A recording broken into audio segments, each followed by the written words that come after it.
very good morning to you. We're live from London. You're with Monocle on Sunday with me, Emma Nelson. Coming up today, the best of all possible guests, David Bodanis and Nina dos Santos, sharing their views on the week's biggest stories. Nina, good morning. What have you spotted? Good morning. One of the things I'm really interested in is this piece in the Sunday Times where their correspondent has finally made his way all the way to Wolfsburg, home to the Volkswagen, to sample their most popular product, which is not a car, it is a 10-inch long currywurst slathered in sauce, Emma. Can't wait.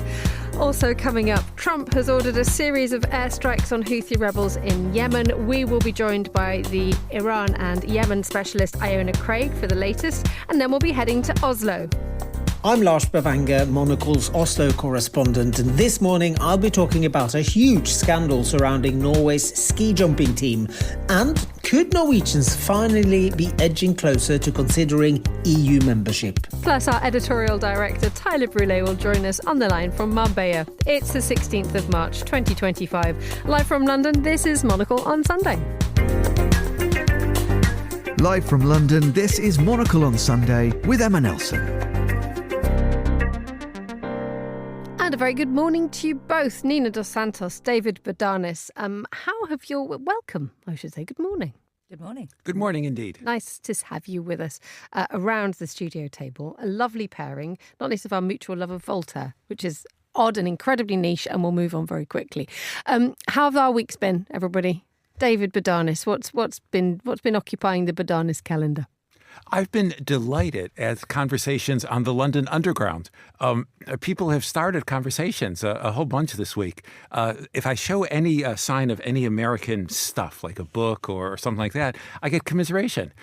Because it's so extreme, there's no thought that I might be on that side. There's the equivalent of an emotional, because it's Britain, they don't actually do it, an arm around the shoulder. I'm so sorry, man. You must be embarrassed, which I've kind of liked. So don't just think you're Canadian and America's going to take you over. I point out very much how my father grew up in Winnipeg. I used to do that a lot under the previous ones, but this one is so extreme and different in nature, the slow motion car crash, that it's lovely to see people bring this out. What are people actually saying to you? They honestly say that they're sorry. Wow, that's incredible. And how does that make you feel? Because obviously you're sort of clearly you stop being David Bodanis and you start being America. There's a sort of invisibility of being abroad. A lot of autistic people marry foreigners because the foreigner won't understand their weirdness and stuff. They'll take it for granted. And a lot of people like being long-term expats because suddenly you're not just an ordinary nebbish floating around in your own country. You're the expert and the authority on it. Excellent. How about you? Having lots and lots of international blood coursing through those veins. Well, that's interesting. Sorry, I should say that... my kids go to school in a part of town where actually there's a huge influx of American tech types who are fleeing Donald Trump's policies over there. And it's quite interesting because despite the fact that there's lots of very rich American technology types pricing everybody else out of the market in that area, which is quite irritating. So we're talking sort of Notting Hill area. You're seeing these posters coming up against Elon Musk. So you're seeing on all these bus stops, get rid of your Tesla, Musk isn't the answer. And pictures with Musk with this very unfortunate salute that looked a little bit like, Nazi salutes at the CPAC conference, I think that was. You're definitely seeing a sort of lots more Americans buying into London as sort of political and economic refugees from America.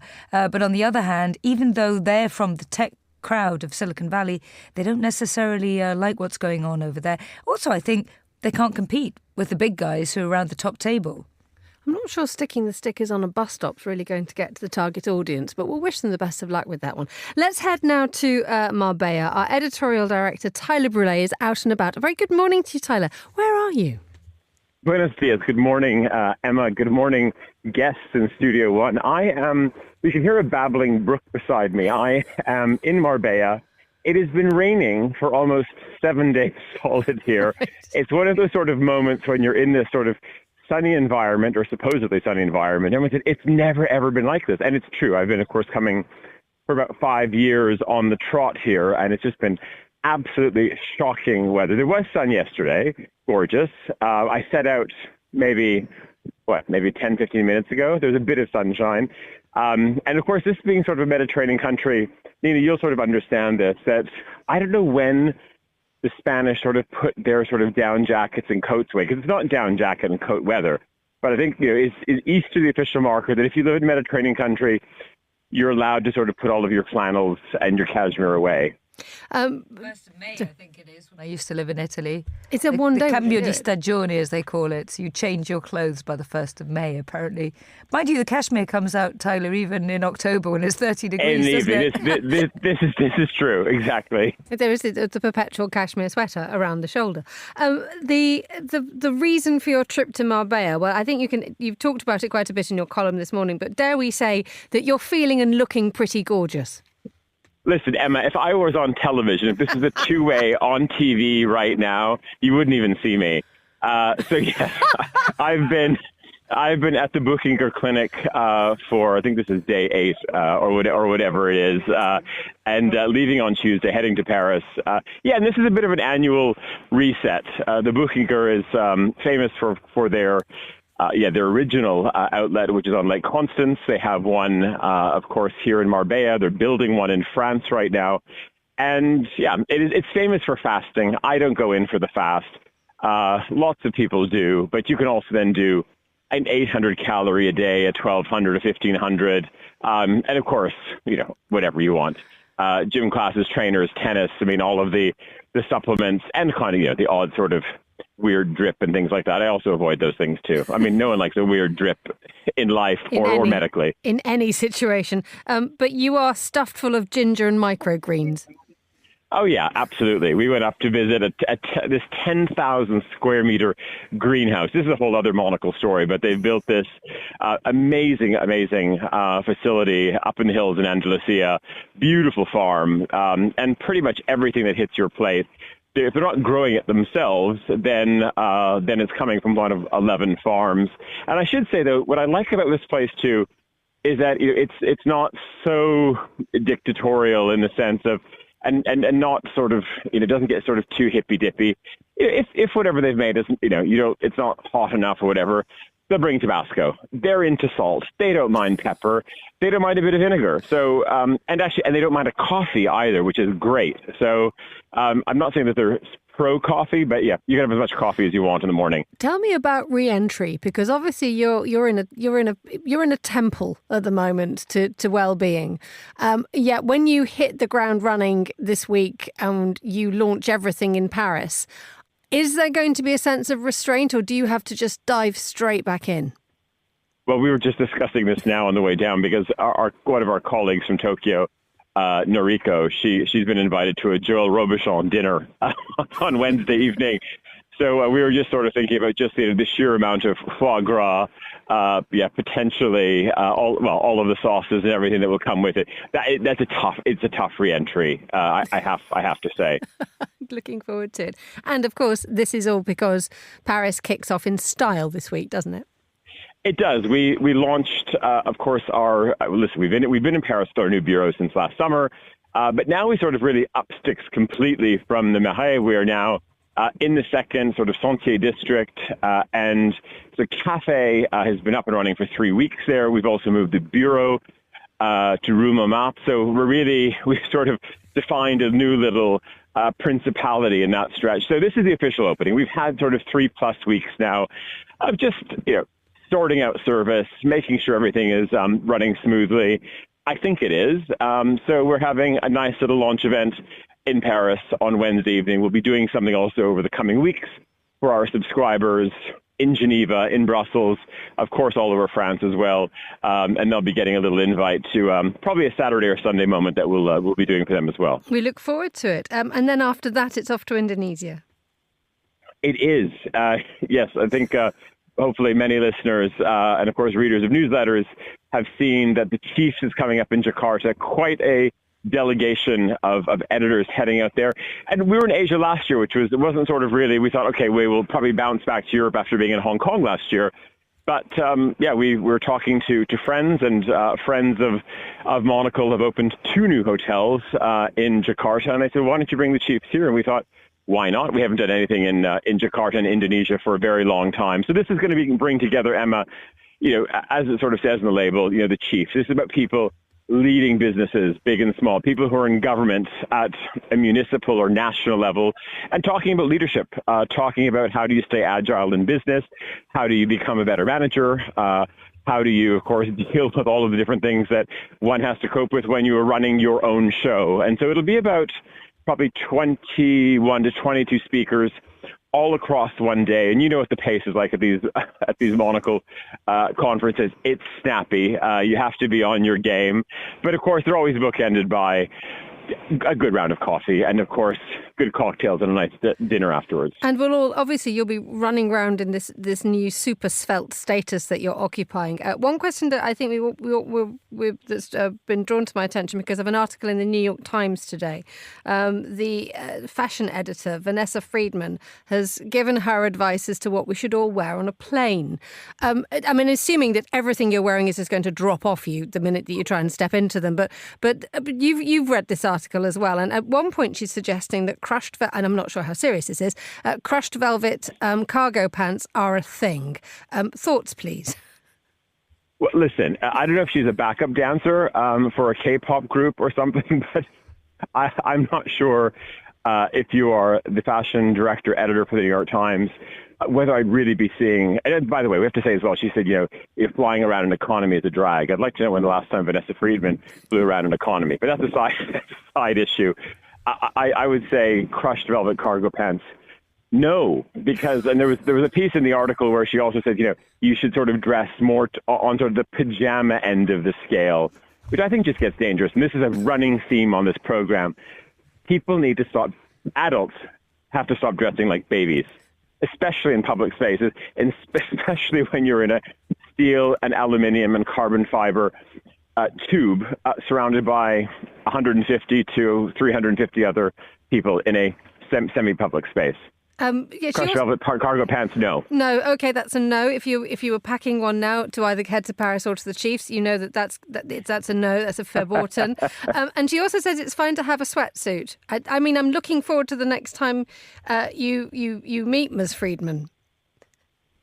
Well, listen, I think there's a moment when you get on the aircraft. Of course, if you want to sort of stretch out, and of course you're going to sleep on the plane, and there is that moment when the cabin lights come down, then it's fine. I mean, you can slip into something, but I think what she's talking about is really what do you wear when you get on the plane and you're sort of in the same outfit the whole time. I'm more into the regime of getting on, looking appropriate after whatever 3 glasses of bed red. Of course, which they're not serving at the Bodanis clinic, let me tell you. Then it's fine. You've been thinking about it, though, haven't you? Oh, I certainly have. Then you can decide, what you want to slide into. If it's sweatpants, go for it. But the lights will be down, which is good news. Tyler, thank you so much. We look forward to the adventures in Paris this week. Safe travels. It's 9:13 here in London. Quick views on crushed velvet cargo pants for plane. We've obviously had a very clear message from Marbella. I don't dress terribly casually on planes for the main reason that I think lots of my travel before I had children involved business travel, and as Tyler was just pointing out, very often now times are the essence, so you literally have to run off a plane and either be on air or be at a business meeting.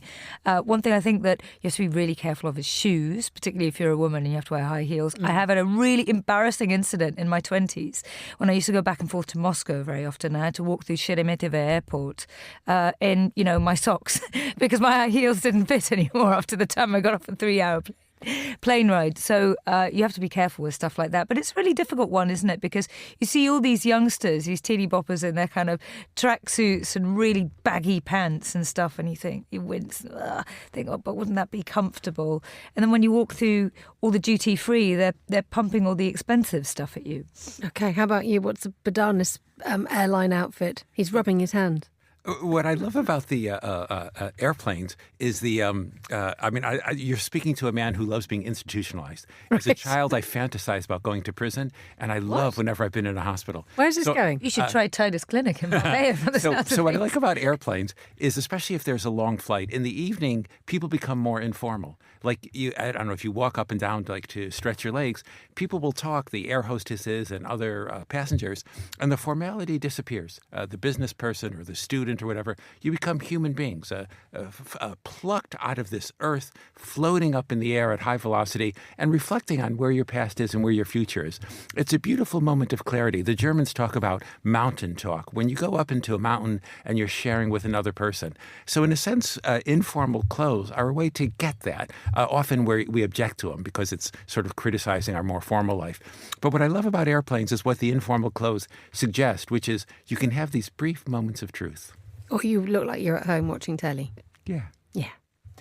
The time here in London is 9:16 a.m. Let's touch on some news that broke in the last 24 hours. President Trump says the US military's launched large-scale strikes against Houthi rebel targets in Yemen. Some of them in the capital, Sana'a, are reported to be against Houthi air defence and radar systems, as well as missile and drone strikes. Trump has warned that hell will rain down on the Houthis unless they stop attacking commercial shipping in and around the Red Sea. Iona Craig is a regular voice here on Monocle Radio and an expert on Yemen and Iran. Welcome back, Iona. Thank you for joining us. Good morning, Emma. So does this action that has been taken in the last 24 hours suggest that this will actually stop the Houthis? No, because the Houthis had already stopped. There haven't been a recorded strike or attempted targeting by the Houthis of commercial shipping in the Red Sea since November of last year. There was slightly more recently in December and January attacks by the Houthis against the US Navy in the Red Sea and the USS Harry S. Truman and its strike carrier group. But there has been nothing against the US Navy either since the Gaza ceasefire came into place. Someone wonders why he's doing it. Well, I think the indications are from sort of slightly reading between the lines and from what he said towards Iran is that this is an attempt to sort of target the Houthis by sending a message to Iran to try and, in some respects, bomb them to the negotiating table. But as I've said to you before, and to at risk of sounding like a broken record, of course, the Houthis are not a proxy of Iran. They are allies and partners, and the Houthis have received a huge amount of support from Iran in the form of sort of weapons, 3D printing capability, in components for missiles, and how to build those missiles and military training. But they do act independently, and Iran was initially not in favour of them beginning their campaign in the Red Sea against international shipping back in 2023. So it's not like Tehran can just pick up the phone and tell the Houthis to stop. All that being said, there was a change on Tuesday, a few days ago, when the Houthis said that they would start targeting Israel and Israeli-linked ships again in the Red Sea because of Israel's violations of the ceasefire in Gaza, because of the blockade by Israel on Gaza and refusing to let humanitarian aid into the Gaza Strip. The Houthis gave an ultimatum to Israel the previous week and said, by Tuesday, you have got to lift this blockade on Gaza. That didn't happen.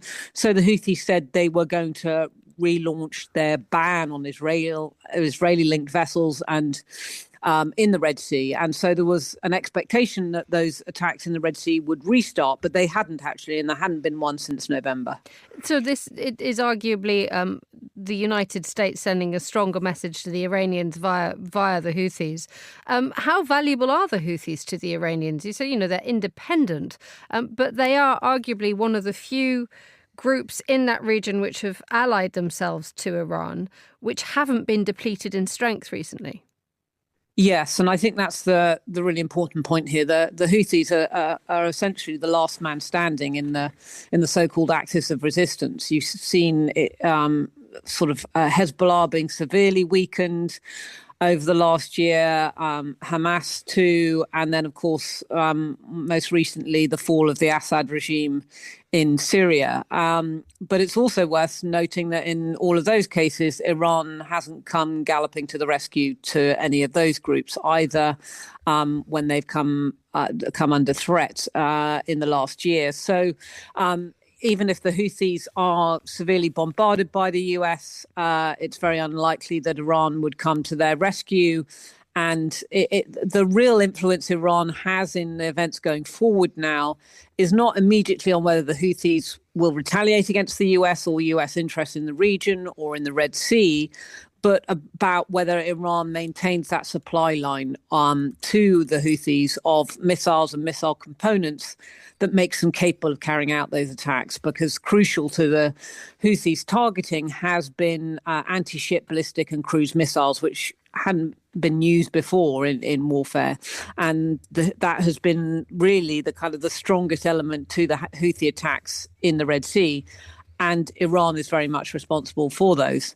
And so if that supply chain is shut down, then in the long term, that makes it much more difficult for the Houthis to carry out large-scale attacks, both against Israel directly, which it has tried to since before the Gaza ceasefire came into place, and against ships in the Red Sea. So there is an element here that is down to Iranian influence. But yeah, to reiterate again, the Houthis are not a proxy of Iran. So it's not just a question of them, the Houthis, being told what to do by Tehran. Iona Craig, thank you so much, as ever, for joining us on Monocle Radio. You're listening to Monocle on Sunday with me, Emma Nelson. Join me in the studio, Nina dos Santos and David Bodanis. And just listening to that, the fact, the United States is now militarily getting involved. Probably the first big thing or the first significant gesture by Donald Trump, that the Americans are getting back into the saddle militarily. Given the fact, one wonders, David, whether this is a message as much as a domestic one for the United States audience, saying, unlike the Biden administration, he will stop those attacks. In the short term, I think that's exactly what he's trying to do. Underlying it is the mood, and the mood is think of a country or a region like Yemen. The U.S. or the U.K. in the past could say, let's develop education there. Let's do all sorts of training programs. Let's help people become computer programmers. Let's help sanitation. Let's have people come visit our countries and the famous hearts and minds. Let's deal with them on a humane level as malleable human beings. In military events, which sometimes one absolutely has to do, but in an attitude like this, these are a faceless enemy. These are like those funny people dressed up in the Indiana Jones movies, and your job is to just exterminate or think of them not as individuals who are changeable and not as people who we can make better because we care for them. And that attitude is an attitude that Trump and his supporters like very much in the United States. It reminds me of aristocrats in Britain killing innocent birds in large numbers. It's not that they would go ahead and do that to industrial workers, but an attitude of revulsion towards these things that are smaller and weaker. It's funny you mentioned Indiana Jones. I always remembered that when you watch Back to the Future, it was the Libyans. And someone once said to me, America always needs an enemy. And at the moment, this is something that Trump is really playing on. And this is happening in quite a lot in struggles of deportation as well. I mean, Nina, you wanted to point out to the fact that in the early days of the Trump administration, which seems like years ago, but frankly, it was probably only about 3 weeks. The second Trump administration. The first one was benign by comparison, wasn't it? I have no idea where it's all going. I know that. A plane load of Venezuelans, more than one plane load of Venezuelans, were deported back to Venezuela under an incredibly archaic act. I think it's called the Alien Enemies Act of 1798. Well, Donald Trump got into a lot of sort of back and forth with some Latin American countries, deporting people back to Colombia, you remember, militarily, bypassing all of those sort of international conventions about refugee statuses and so on and so forth. And Colombia got very irritated by this, other Latin American countries too, and then eventually they acquiesced. But now Donald Trump has gone one step further, which has big implications for the legality of things in the United States for citizens who are citizens of other countries but live in the US for work, family reasons, completely legitimately. He has enacted the Alien Enemies Act, which is an act that's hundreds of years old. The last time it was used was in 1798. And essentially what he's done is he's done this under the proviso that he's targeting just a few members of a particular Venezuelan drug gang called the Tren de Aragua. But the problem is that Democrats say this is a law that shouldn't be used during peacetime. It is a law specifically designed to be used when a country is at war to deport people from that other country that you're at war with. And so the question is whether or not this sort of legally passes the Rubicon to target all sorts of other people in the United States, especially, of course, those who've protested against the war in Gaza on some of those campuses. And already some of them have found themselves in the crosshairs of this type of targeting by the Trump administration. Should be said that a judge just in the last 24 hours or so has blocked this, but it could go all the way to the Supreme Court. It's a big test. We do have this development as we have this judge ordering a halt on deportations under this law. David, there is that now that it boils down to that separation of powers, that rule of law, that thing that the legal world clings to, and in fact many Western democracies cling to, which is no one is above the law.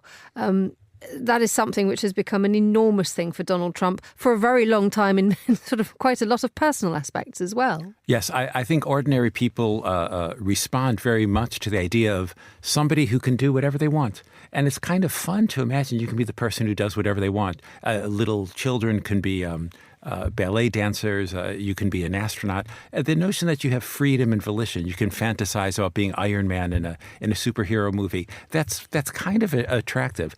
The other thing is I was really struck that in the recent U.S. presidential election, one of the biggest differentiators between voters for Trump and non-voters wasn't just region of the country or profession, but was if you read a single newspaper or not. If you read a single newspaper or not, even if it's online, I think it was a 70-point advantage for Harris, which is overwhelming. So to say things about the Constitution and precedent is kind of subtle and abstract. To show a really obnoxious drug lord or a drug dealer or talk about them is direct and visceral.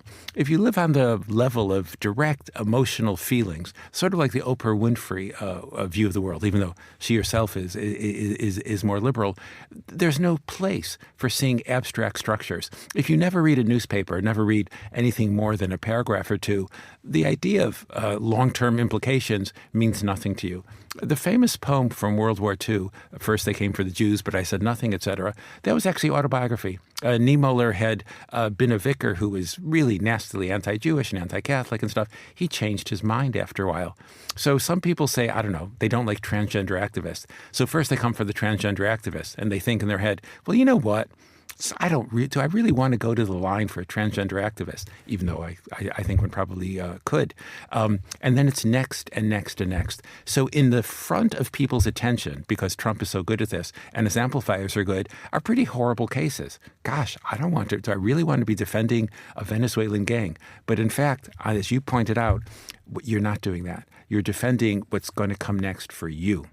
And this is hugely important to you, isn't it, Neely, when we're talking about democracy and also the fact that the world that David has just described. Suddenly I thought, gosh, Jerry Springer's got a lot to answer for here, hasn't he? When he boiled everything down to you and me fighting on the telly. Well, what's really interesting is the fact that all this is so prophetic, as David was just pointing out. So democracy is something I'm particularly interested in, and I've launched an 8-part series on democracy on Spotify with this podcast that started around about the time just before Donald Trump was elected. And we went through all of the things that he could potentially do. And what's so interesting is that he's done every single thing that we've outlined in this series, whether it's Project 2025, repealing the state, whether it's creating a sort of broligarchy of the most important Silicon Valley oligarchs who essentially he's going to help them champion their businesses at all costs, even if it comes to the detriment of our personal liberties outside of America. And so, as David was just saying, it's sort of hiding in plain sight. And you can use these sort of arguments to perniciously denigrate our rights and freedoms by, as he was just saying before, David, by targeting people who are already, on a bit of a sticky wicket, as a bit not like in us. the UK. The other. Yeah, exactly. Absolutely. And you're also seeing this filtering through to the German election. So I was doing a series recently on the rise of the AfD, and this is exactly the sort of rhetoric that you're seeing. Adolf Hitler, I went through a lot of his speeches recently for this German series, and the most energized speeches that he made weren't during the Second World War. It was about 3 or 4 years before, at steel plants, at various factories, where he was trying to convince people that there was a scarcity of resources, and that somebody else was taking all of the resources. And then we've got this revanchist vision of history that's coming from the United States as well, don't we? And Vladimir Putin at the same time, essentially trying to carve up the world as though it should be owned by 3 imperial powers. Yes. Because that's nice and simple for Xi Jinping, for Vladimir Putin, and for Donald Trump. And just going back to your interview on Yemen, the important thing about this is Donald Trump is saying he doesn't want to get involved in any more wars. But he actually does. It's just, again, it's targeting a smaller group to then try and get at someone like Iran. You agreed about the carving the world up into run by three three strong men. That is effectively when you boil it down to it, and it sometimes baffles me as why people talk about ulterior motives for Donald Trump, where actually one wonders whether it is simply a love for another strong man, which will ultimately determine the way that the Ukrainian ceasefire is organised. Again, you've nailed those underlying views. Everybody who's observed Donald Trump, his niece and people who've worked with him and people who've been offended by him, people who are even close with him, the fundamental thing is that he's weak. Deep inside, he's weak. He has to strut. We know that Albert Einstein never went around telling people how smart he was. People who are military heroes never go around saying that how many kilograms of iron they can lift in the gym with their left bicep. You just don't do that. You do that if you brag about what you're insecure about. It's understandable. If there's 3 powerful people who run the world and you're one of them, that means you're a powerful person. My God, you are really up there. You are this significant person. So that's one factor. The other one is lack of abstraction. Trump likes solid, actual physical stuff. So trade advantages and the difficulties with tariffs are invisible to him. But solid chunks of material goods moving back and forth are understandable. Tell me, if you have 3 superpower world leader strong men, what is the possibility for falling out? Terrifically bad. It's a high. When people do game theory, they find it wildly unstable. The other thing is there's no talk about barriers to entry. The barriers to entering the nuclear club are very low these days. A huge number of countries can build nuclear weapons without a great deal of effort. And if they don't trust the other supporters, suddenly they have this incredible power. I wrote a book a while ago which talked a bit about the origins of some nuclear weapons, and I carefully kept on changing the amounts of uranium and through the book. So if anybody did try it, they would have an unfortunate explosion. On the other hand, not everybody's been... I love the fact that you actually thought that someone might go to your book to work out how to build a bomb. Well, the thing is, as a first approximation, so sometimes people get away on terrorism charges by saying, look, all this is available in the public domain. But the question is, how easily is it available? So you don't want people to be led into this. Anyways, but there's many graduate students now who can buy the equipment to do this. It's not a trivial thing, but it's not anything like it was in the 1940s. Building an atomic bomb was mostly an engineering problem. The theory was simple. And the engineering devices had to be built from scratch. It cost a huge amount of money, billions of dollars now. Today, those materials can be bought. The not just fissile material, but the machines to make these. So if Poland really wanted to, with their university establishment, they can make an atomic bomb. It just wouldn't hurt. And Poland's excellent but mid-sized power. So imagine that to many more, and then it becomes an unstable world. You know how Trump has violated, he said, oh my God, he's violated this consensus that nobody's ever violated before, berating Zelensky in the Oval Office and stuff. So using a small nuclear weapon somewhere would be but you can't do that at all. Nobody's done that. And that's exactly what Trump has done for a long time. So this is one of my great fears. Thank you very much indeed for that. Let's head to Oslo to hear from our Oslo correspondent Lars Bevanger for an update on what's happening where he is. Good morning, Lars. I think we're going to do a bit of a handbrake turn from how to build a bomb. I think David Bodanis knows how to build a bomb, but he's certainly not going to tell us on the radio. Are you, David? Lars, news from where you are. We may touch on Russia in a moment, but you have a much more urgent issue in Norway about ski jumping. Absolutely. Ski jumping is one of the biggest sports in Norway. It's very important historically, culturally. Loads of people turn up to watch it, and Norwegian ski jumpers have traditionally been amongst the best in the world. But what happened this week was that some of them were caught cheating in terms of how they adapted their suits. So ski jumpers are wearing, if you've watched wingsuits or people who are jumping off cliffs, it's not like that, but it's sort of a smaller version. So the more lift you can get from your suit, the better. But there are strict rules as to what you can and cannot do. And they were actually caught on film by someone who snuck in and checked out how they were adapting these suits ahead of a World Cup race last weekend. And it turned out that they were cheating to get more lift from the suits. And they admitted as much as well. As a result, the Nordic Ski, the Ski Federation, that is the government body, has suspended the head coach and another one from the team, and also 5 ski jumpers. But they all say that they didn't know what was going on. This is terrible news, Lars. I know. I mean, it might sound strange for anyone who hardly knows what ski jumping is, but ski jumping is a big sport in a lot of Europe and also in Canada and the US. And it's a really big deal. It is tantamount. I mean, this is not doping as such, but it's tantamount in Norway to, I don't know, if you had a top footballer caught cheating with drugs, it's got that feeling. And people are basically sports commentators in Norway were saying this might be the end of the sport. We did not see this coming, and it's the worst news that Norway has seen for a long time. It's an astonishing fact that of just how beloved ski jumping is in Norway. So to know that people were fiddling with their wings, it's going to have a sort of a long-term effect, both internally but also externally, because who will trust the Norwegians on skis again? Absolutely. There's also been ski jumpers who have since retired, who've come out of the woodwork now and said that this has been going on for years. And they say it's not just the Norwegians, everyone's at it. Again, echoes of perhaps pro cycling after Lance Armstrong was caught cheating. And it turned out that quite a few teams were actually doing the same thing. So we still don't, I mean, so far, no other nations' ski jumping teams are under investigation as far as we know. But I think we can quite safely say, watch this space. Lars, let's move on to the issues of the. We've been talking a lot about the United States flexing its muscles militarily. The Russians have been ringing the Norwegians about Svalbard.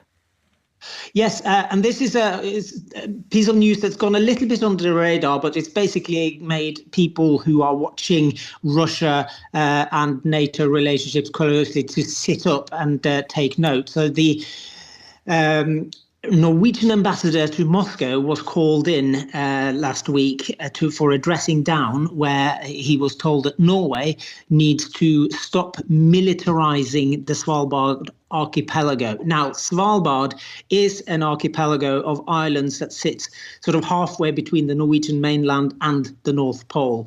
It's Norwegian territory, but it is governed by a treaty that was entered into in 1920, which allows the signatories to that treaty to operate on that archipelago, economic operations. Russia have got a coal mine up there.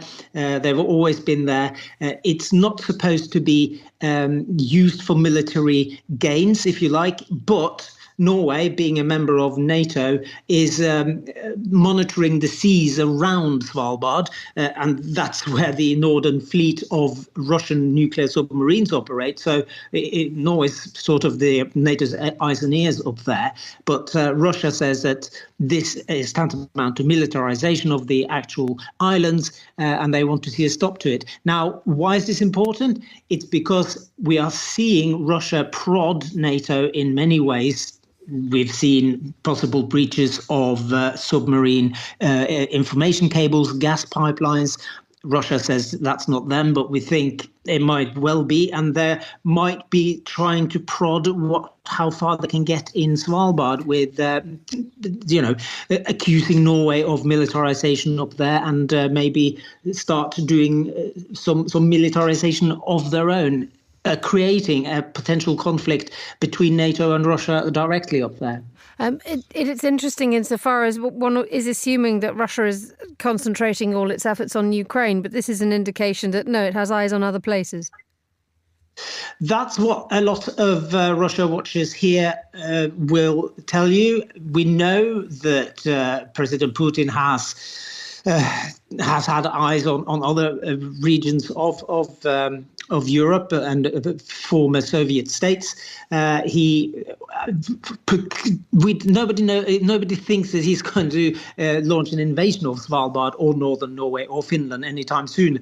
Thankfully, he realizes that NATO is too important for that. But in the current climate, with a sort of a disentanglement between Trump trying to build down the transatlantic cooperation, I think Putin sees opportunities in many places to try to figure out how far he can go before NATO reacts. Lars Bevanger, thank you so much for joining us on Monocle Radio. Just listening to that, Nina, the idea that we're now looked at, this wonderful place of Svalbard suddenly becomes placed back in the spotlight. Well, a couple of years ago, it shouldn't be forgotten that the son of a sanctioned Russian oligarch was arrested by the Norwegian authorities for flying a drone in sensitive sites in Svalbard. Eventually, this individual, who I won't name, although he is named in the press, was eventually acquitted. He's a British citizen now actually based in London. But, it just goes to show that these tensions surrounding Svalbard have been around for quite some time, and they go to the highest echelons of Vladimir Putin's inner circle. David, your reaction to this, is it no great surprise that areas which seem sort of like easy, low-hanging fruit, would we say, would be enough to put Norway is clearly has good reason to be nervous about this? Yes, a couple things are going on. One, this is a typical Soviet action. Can you imagine how Putin would respond if somebody said, "Oh, you're militarizing an area that you wish to militarize"? Under no circumstances could you be criticized for that. So it's like, I could give, but I can't take it. So that's a well-known Soviet trope for almost the past century. The other thing is what's available. Because the West has been so rich for so long, and the last few decades have really been flying, there's a vast amount of stuff spread out. It's like somebody who keeps on building extensions to their house. And because we were in a safe neighborhood, we didn't have to put up fences and stuff. So there's submarine cables, there's vast numbers of stuff, there's banking systems. And because that was all done with international liberalism, there was very little concern for the resilience of those systems. If I wanted to put in a submarine cable, I would check how much data could pass between these places where there's markets. And there was no obligation to, put it in cement or place it under bedrock or anything like that. It was just done in the minimally most effective way. It's sort of like you don't have to be resilient on the walls of your house if there's never going to be a windstorm. If there is going to be a windstorm, then you have to do more. So the West is exceptionally vulnerable because it's wealthier. Let's have a look at an article that is an op-ed in Le Monde. It's written by the writer Antonio Scurati. He's Italian, and he's written several. His claim to fame is that the books that he writes are generally focused on Benito Mussolini and fascism. So this is his area, and he asks a very strong question: where did Europe's warriors go? He says, by betraying Western values, Donald Trump has created a moment of great existential clarification, which must enable Europeans to regain their pride, as it argues the Italian novelist. And one of the questions that he raises is that where are those men and women who are prepared to die? He said that 300,000 Ukrainians have died, as far as we know, in the war against Russia. And he said that's Milan. That's the size of a good-sized Italian city. And yet there is this fear that if we can talk about armaments and upping our military presence and upping our troop numbers, there has to be a warrior spirit among those who will actually lay down their lives for their country. Nina, what do you want to bring? Well, first of all, Italy has a very, very low birth rate. And one of the problems they will find, as you've seen with Giorgia Meloni refusing repeatedly to commit Italian troops to this so-called coalition of the willing that Keir Starmer, the British Prime Minister, just yesterday had another urgent video conference call with some European leaders on, is just going to show you that lots of European countries are not willing to commit their troops who are already in service, let alone start thinking about conscription. And then you've got a complete volte-face with the incoming Chancellor in Germany, Friedrich Merz, who's already talking about spending huge amounts more money, lifting the debt brake to spend money on armaments, and also to talk about something that was strictly verboten up until recently, and that is the concept of conscription and military service, bringing it back in for countries like Germany, countries like the UK that have had a professional army since the end of the Second World War. But the problem is all of our youngsters, in my experience, are spending their time on either video games or on, mobile phones, addicted to their mobile phones, their technology. So we live in a very individualistic age, as David and I have often talked on this show, haven't we? So the altruism there, the altruistic spirit of really waking up, smelling the coffee and having to get ready to fight, I think will take us some time to get shocked back into action on. And as is also raised in this article, he's talked about the fact that when post-World War II, there was a decision to lay down arms and so that a war would never of this scale would happen again. He says we become human. We strip ourselves of harshness. We make harshness stand guard at the door. But we're not only renouncing war and making ourselves unfit for war, we become better humans. And this is what he's sort of trying to draw. It's that we have actually been striving to become better human beings in deciding that we actually renounce conflict. He's entirely right about that development. I have three quick thoughts, and I'll be quick about it. One is that with smaller birth rates, if one child dies in a war, very often an entire lineage will become extinct. In China, that's also the case now. Entire lineages, all the extended family, it stops with just one, which is very different from a few generations ago. The other one is what young people will do. And there I will vote for young people, saying that it depends on the context. So in the late 1930s, there was a famous debate in Oxford where the students voted they would not fight for king and country. I think that was 1938. 3 years later, almost all of them were incredibly bravely fighting for king and country. The exact same people, the Oxford undergraduates, full support. As the context changes, people can change. And the other one is Mr. Mussolini. His first name, Benito. He was named Benito because of Benito Juarez, the Mexican. His father was a moderate revolutionary and really liked the idea of naming him and reminding him of this leader in Mexico, who it turned out was ineffective at the end because of military weakness. Benito Mussolini grew up with knowing that his namesake needed the strength. And Benito Mussolini, early in the First World War, said that Italy will win if we have proper motivation. What counts is motivation, not numbers. It's one reason he was always very poor with armaments. He failed to motivate the people properly because they were more intelligent and better than he was. We know that in dictatorships, you can kind of force people, you can modify their views. But I suppose the pull-away point, people can be shifted. Young people who have these certain views, they can cascade in a huge number into a militaristic view if you feel you're under assault. In the 1990s, people complained about Americans being selfish and inward drawn. After 9/11, there was this almost closed-minded shift. The president says we have to invade Iraq and get rid of it, so we support him 100%. So there can be these surges of movement. How does the shift take place, though? Because I remember at the beginning of the Ukraine invasion, a dear friend of mine has a brother of combat age, and he was immediately conscripted to fight. I mean, he was a computer engineer. He was not remotely connected. I'm not sure if that was his job particularly, but he wasn't connected to combat. And yet suddenly finding yourself in a war. Do you know how the brain adjusts to going into that moment of warrior, which Scarlatti talks about? I don't know about the transition. About the translation. I don't know exactly what he was saying, but there's an enormous difference between the concept of a warrior and a soldier. A warrior you think of as someone who has an internal strong feeling. They become wild. They can become very strong. A soldier, takes a big sigh and is part of a large organization which uses modern bureaucratic techniques for incredibly power effect. In the past, armies of soldiers always beat armies of warriors because you have equipment and organization and stuff like that. There's no connection. And it's in the short term, there's this visceral feeling, my country has been attacked, I become a warrior. But that doesn't involve foreplanning and stuff. The warrior ethos for most people will not last long. It fades, except for a handful of people. You think his description is men and women determined to kill and die is his definition of the warrior? When I was reading this piece by Antonis Corati, what crossed my mind is that some of these arguments, though, are slightly redundant in the sense that what the Ukraine war has shown us and previous conflicts in Libya and other parts of the world like that is that warfare is increasingly becoming unmanned. This is where it's going. It's, in the air, it's drones, it's cyber warfare, Correct. It's hybrid attacks, as you were just pointing out, the submarine cables and so on and so forth. So there's so much more that's done to destabilise countries and democracies with more striking effects than just putting boots on the ground. Of course, boots on the ground is the ultimate political move, isn't it? That's the issue. Yes. Democracies are very, very slow to get revved up.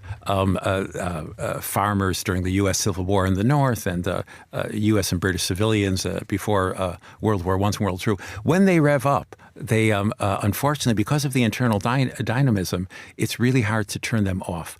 So thus, the people who were sort of against war in the U.S. in the 1930s, many of them would be very happily dropping jellied gasoline over Japanese civilians a few years later with no thought of stopping until extreme and total success. There's an article that you want to bring to our attention today, David, which is sort of tangential to this, which is, we're discussing the idea of what constitutes a soldier, what constitutes a warrior, but also, and you mentioned as well, addiction to mobile phones. David, you wanted to talk about the way that men are being sort of fed into an identity crisis. Indeed, young men nowadays are being fed into an identity crisis of that zero-sum game, that if you are a man and a woman does something good, that is not a good thing. That is a threat. Yes. The moment we have one group against another, it's finite. So Trump's view about trade is it's Trump's weirdness, but it ties in with a very standard view of your gain is my loss, kind of like a seesaw or teeter-totter.